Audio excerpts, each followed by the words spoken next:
Remember when frozen yogurt was everywhere? There's a wild story behind how it took over and how it almost disappeared. Let's talk about the history of frozen yogurt. Yogurt itself dates back to 5000 BCE in Mesopotamia and Central Asia, and it was likely discovered by accident from milk fermentation. I don't know, I wasn't there all the way back then. Now, of course, since then, yogurt has been manufactured and produced for many years, and eventually somebody was like, all right, there's this yogurt stuff, but what if it was frozen? Now, Dannon, may have heard of him, was like, I think it should be us. I think we should do this. It's 1978, and we are going to introduce some frozen yogurt, but we got to come up with a cool name for it. What should it be? Oh, I know, Frogurt.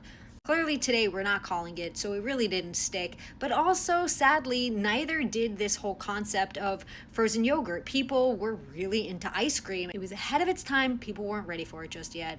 But then we started cruising into the 80s, and everything was like fat-free everything, no cholesterol everything was the devil. And so this was a way for frozen yogurt to kind of get back onto the scene. But it had to be very palatable for people, so a little bit lighter and definitely sweeter. Back in 1981, you might know it as TCBY. TCBY then stood for This Can't Be Yogurt. But that didn't last long, because in 1984, another company named I Can't Believe It's Yogurt filed a lawsuit for the similarity in the name.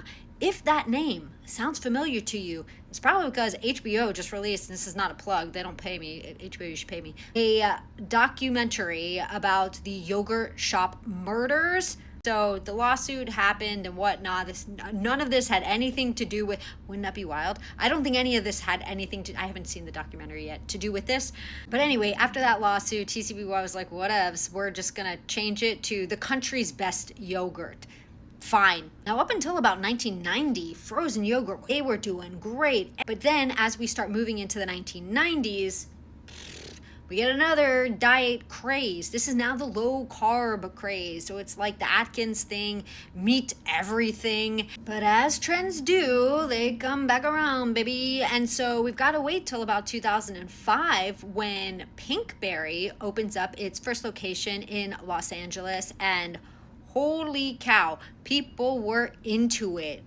It happened again. The frozen yogurt bubble kind of started to burst a little bit. This is the nature of trends, right? They just go. And if you want to learn more about the history of frozen yogurt, you can check out this full episode on YouTube at the I Am Sprung channel, or you can listen as a podcast wherever you get your podcasts. Just search for Sprung On Food.